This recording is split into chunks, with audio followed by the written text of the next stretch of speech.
स्वागत आहे तुमचं अनुपमा व्लॉगमध्ये।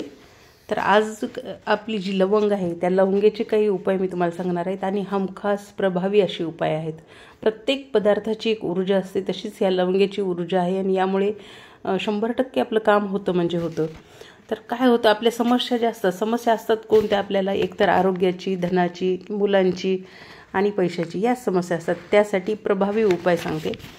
तर काय करायचं, एखादं काम आपलं खूप असं हातातोंडाशी आलेलं असतं, एखादं कॉन्ट्रॅक्ट मिळवण्यासाठी किंवा मोठं काम घेण्यासाठी आपण खूप धडपड केलेली असते आणि काही वेळेला ते काम दुसरीकडे जातं। असं जर आपल्यासोबत सारखं होत असेल तर आपल्याला काय करायचे, दररोज गाईच्या तुपाचा दिवा आपल्या देवघरात लावायचा आहे आणि त्यामध्ये 2 लवंगा टाकायच्यात। हे आपल्याला कंटिन्यू करत राहायचं। बघा तुम्ही किती छान फरक पडतो, लवकरच तुमचं काम होतं। आणि ज्या लवंगा आपल्या जमतात त्या वाहत्या पाण्यात नंतर विसर्जित करायच्यात। हा झाला पहिला उपाय।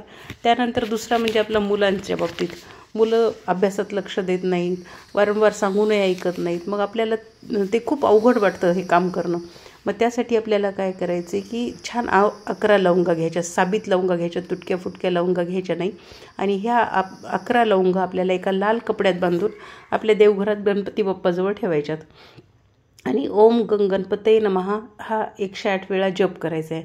आणि नंतर दुसरे दिवशी या लवंगा उचलून घ्यायच्यात आणि आपल्याला दररोज 1 लवंग, 11 दिवस आपल्या मुलांना 1 लवंग खायला द्यायची। तशी खाऊ शकत असतील तर तशी द्यायची, किंवा तशी खात नसतील तर मग कुठल्याही स्वरूपात आपण ती मुलांना लवंग खाऊ घालायची। त्यांच्यामध्ये छान फरक पडेल, मुलं ऐकायला लागतील आणि अभ्यासातही लक्ष देतील, एकाग्रता वाढेल। तर ती बारीक करून तुम्ही कशातही द्या, एखाद्या पदार्थात, पण नक्की द्या। आणि अजून एक उपाय म्हणजे आपल्याला काय करायचं, कुठेही महत्त्वाच्या कामाला जाताना किंवा आपण इंटरव्ह्यूला जात असेल, कुठलं महत्त्वाच्या कामाला जात असेल तर त्यावेळेला आपल्याला काय करायचं, आपल्याला तोंडात लवंग धरून जायचे आणि आपण जिथं जाणार आहोत तिथपर्यंत ही लवंग आपल्या तोंडातच ठेवायची।